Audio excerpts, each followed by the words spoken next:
What happened to the toll road money?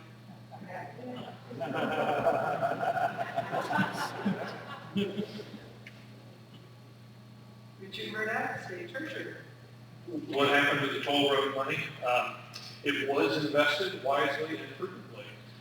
As you may recall, there were $3.85 billion that came in the door from the consortium that leased the Indiana toll road. And when that money finally arrived at the Treasurer's office, there was $3.1 billion to invest. That $3.1 billion was divided into two buckets, if you will. $2.6 billion of that money went into what's called the Major Moves Construction Fund. Those dollars were set aside to take care of Indiana highway and transportation projects over the next 10 years. The remaining $500 million was set aside in what's called the Major Moves Next Generation Trust Fund. And I get asked all the time how that fund works. And the way it's set up to work is that $500 million is invested every 5 years. The interest off that money, the earnings are taken out and given to INDOT, and then we start all over again with $500 million. The next question I always get is, Richard, is it really a trust fund? The answer is, depends who you trust. Because the Indiana legislature, when they set it up, said it's a trust fund, that's all we're going to use it for. But every legislative session, there's been a fight, both under Republican and Democrat control. You know, maybe we need the money, we got to grab it out and do something different with it. To the credit of both sides at this point, it has remained a trust fund. Will it always be there? I don't know. That's for them to decide. Of that $2.6 billion that we invested in the Major Moves Construction Fund, we've been out there, as I say, prudently investing that. We've earned some net income, $678 million thus far, over $108 million for the Next Generation Trust Fund. You hear a lot about how was that money invested, you know, and some would say, oh, it was invested in junk bonds and all kinds of silliness. And the fact is we've had a very diversified portfolio so that we have made the kind of returns that we've made. Good investing requires diversification.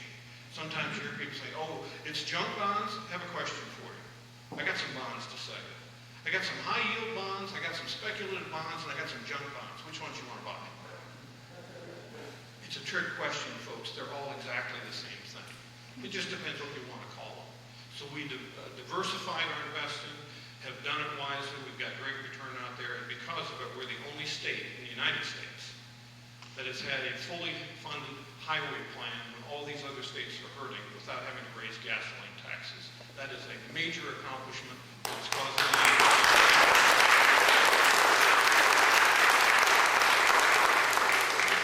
State Treasurer Mourdock, Pete Buttigieg. That worked. As somebody who might be the perpetrator of the silliness that was just discussed, let me offer my interpretation of how the money was invested. I disagree with the thought that it's a good idea to invest $300 million of that Major Moves money in what are called junk bonds. The Treasurer was right to say the terminology is a little deceiving. A junk bond is a synonym for speculative bond, which is the same as high yield bond. He didn't mention another term that's used, which is non-investment grade bond. All of those refer to a bond that gets a rating of double B or below from the major rating agencies. And when I was first geeking out looking over the state's books a couple of years ago, and I noticed this, I called some friends who knew a great deal about public finance, and they told me I must be reading the report wrong because state institutional investors generally don't mess around with junk bonds. So I thought, okay, I'm reading the report wrong. But then I went back to it, and in fact, that's just the set of decisions that had been made. Now, those bonds were attractive a few years ago to many. I think if I were still in the private sector, I might well have encouraged the client to do that because private sector funds often are in a position to take greater risk. But because we need to be, precisely because we need to be so conservative with that money, I believe one of the first things we need to do is get risk under control. And so I would move to get it out of junk bonds. Secondly, there is a type of investment called a mortgage-backed security. Now, some of those backed by Fannie Mae and Freddie Mac are considered relatively safe. Others don't have that backing and are not considered relatively safe. My best knowledge, and this may be out of date, because the investment positions are not listed online day to day to where you can find them out. But my best understanding is that we still have some money in that type of investment. That's another investment that I would work as quickly as possible to unwind if I were trusted with that fund. Okay.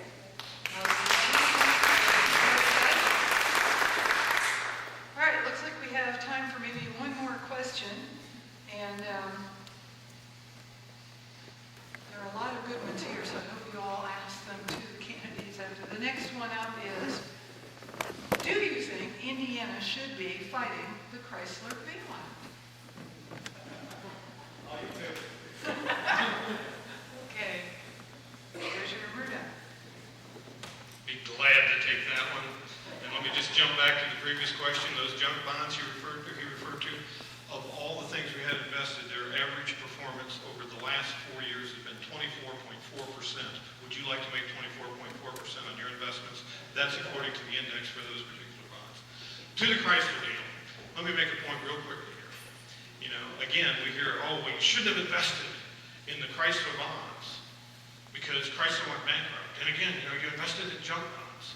The value that the Indiana Retired Teachers Pension Fund, the Indiana State Police Pension Fund, and the Major Moves Construction Fund, when those bonds were purchased, they were purchased for several reasons. Number one, to provide low-interest money to a corporation that has a big footprint in Indiana. We heard a moment ago, you know, we ought to help Indiana businesses. That's what we were doing. That's exactly what we were doing. We made that investment hoping to be a part and party to the success of Chrysler Corporation, never imagining that when they would go bankrupt, in a bankruptcy plan hatched by the Obama administration that is unprecedented in all of American history. If you are a secured creditor, which is what we were, if you're a secured creditor, it simply means under all the laws of bankruptcy ever written in the United States of America, it means you're first in line to get your money back. First in line until the Chrysler deal. In which case the secured creditors, $6.9 billion worth of investment, we were told, you know, you're not first in line anymore, you're down here at the bottom of the pile. And then the government started hand-picking their friends and put them up on top. They gave them 100 cents on the dollar, they gave us 29 cents on the dollar. This has never happened in American history. Article 1, Section 8 of the United States Constitution says, the Congress shall establish uniform bankruptcy law. The Congress. And what we had here was the executive branch saying, well, we want to do it a different way, and they just went out to do it. The Fifth Amendment to the United States Constitution says no citizen shall lose wealth or property without due process of law. There was no due process of law in this. One quick example, and I could give you a dozen. We received a written letter from the Bankruptcy Court of New York at 10:05 a.m. on Monday, May 18th, telling us if we wished to challenge that 29 cents on the dollar, we had the right to do so. And the way we had to challenge was we had to provide evidence to the bankruptcy court of all of the trade tickets that we purchased, affidavits of everybody who was involved with the decision to purchase the debt, depositions of all of our expert witnesses, and a thorough and complete financial analysis of Chrysler Corporation and all of its subsidiaries, and we had to have that in the Bankruptcy Court of New York by 4 o'clock the next afternoon. Does that sound like due process of law? No. This is why we fought this case all the way to the United States Supreme Court twice.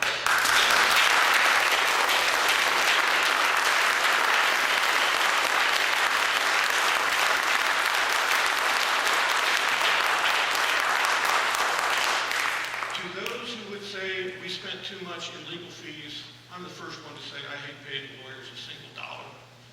We capped those fees early in the process. In fact, if we hadn't done that, we would have paid almost $3 million in law fees. Instead, we paid $2 million. Do I think that was a lot of money? I sure do.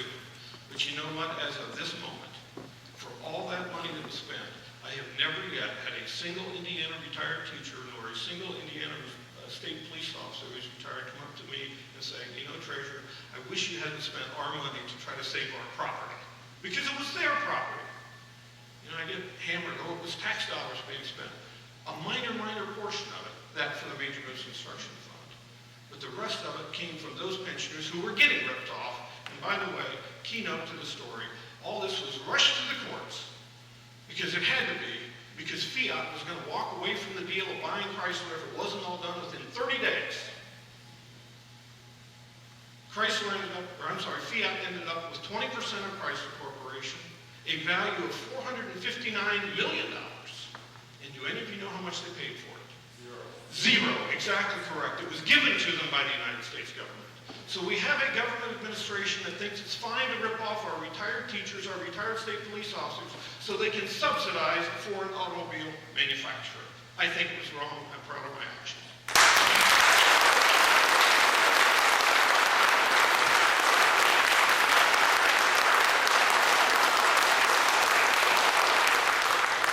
Pete Buttigieg. I hesitate to know how to answer this question because I know this is a group in which Treasurer Mourdock's decisions were very highly regarded. Let me just explain to you how I came to my opinion, which it might not surprise you to know is not exactly the same as Treasurer Mourdock's. I believe that the reason that we have a person in this job, in the Treasurer's job, rather than a computer algorithm or a robot, is that there needs to be judgment as part of what happens in there, human intelligence and judgment, and perspective about the different goods that have to be weighed when you're making these decisions. In particular, it's important to understand that most all observers agree that if this lawsuit had succeeded, Chrysler was going to be liquidated. Nobody who grew up in South Bend needs to be told what that does to the community. 6,000 jobs would have been lost overnight, but an analysis has suggested over 100,000 jobs would have been lost overall just in Indiana. 100,000, maybe 1 million nationally. And you'll remember that the moment that this lawsuit reached its peak was June of 2009, the absolute worst moment of fear in this recession. Howard County, just to pick one spot, Howard County was already at 20% unemployment. Alarm bells used to go off in this state if it ever looked like it was going to go above 6, and they were at 20.